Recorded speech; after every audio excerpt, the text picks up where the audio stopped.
독일의 경제학자이자 정치학자 칼 마르크스.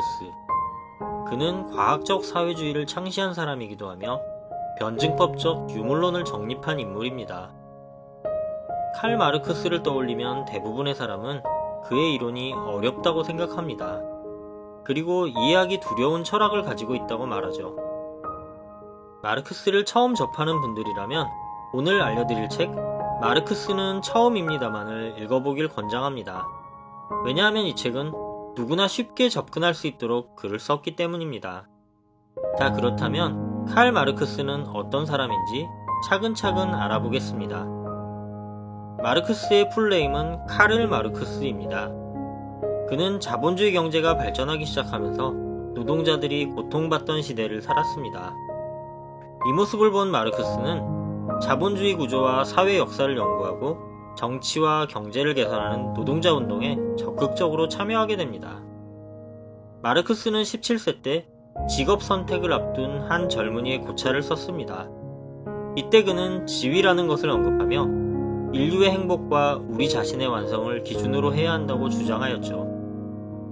지위는 다른 말로 각자가 원하는 직업이라고 표현했는데 사람은 일해야만 행복해질 수 있다고 말했습니다. 그는 24세가 되던 해 라인 신문에서 편집장을 맡게 됩니다. 그는 신문을 발행하면서 서민생활과 연관된 경제 문제에 직면하여 사회주의, 공산주의 사상을 접하게 되죠. 29세가 되던 그는 공산당 선언이라는 유명한 강령을 만들게 됩니다. 마르크스 하면 떠오르는 것, 바로 자본론이라는 책입니다. 이 책을 쓴 목적은 바로 근대사회의 경제적 운동 법칙을 폭로하기 위함이라고 했는데요. 그렇다면 마르크스는 자본주의에 대해 어떻게 생각했을까요? 그는 자본주의 사회에서 생산이라는 것이 사람들이 돈을 버는 수단인 것은 맞지만 이것이야말로 자본주의에서 뛰어넘어야 할 한계라고 말했습니다. 생산을 많이 할수록 노동자의 저임금, 과로사, 불안정한 고용이 점점 더 많이 발생한다는 것이죠. 그래서 이것을 극복하지 않는다면 인류의 미래는 나아지지 않는다고 생각했습니다. 마르크스가 생각한 더 나은 세상은 무엇이었을까요?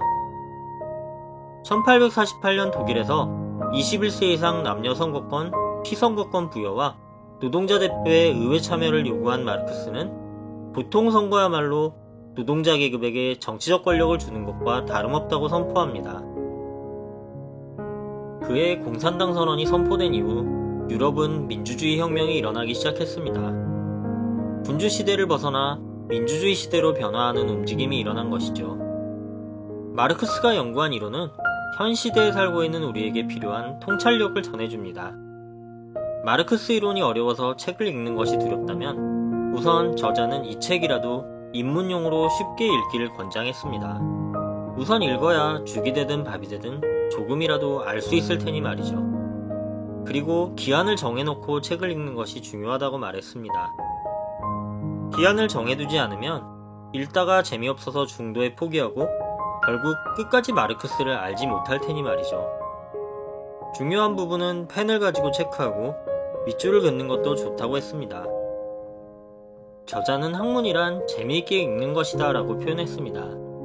재미가 있어야 계속 책으로 손이 가게 되고 그러면서 다양한 장르의 책을 섭렵할 수 있을 테니까요. 마르크스를 처음 읽고 난 후 심화 과정으로 국가와 정치 이론, 노동운동론 연구, 마르크스 평전 등을 읽어보면 좋을 것입니다.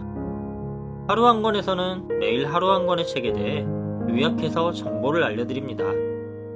구독과 알람은 하루 한 권 채널뿐만 아니라 여러분의 인생에 조금이나마 변화를 드릴 것입니다. 시청해주셔서 감사합니다. 인생을 바꾸는 하루 한 권이었습니다.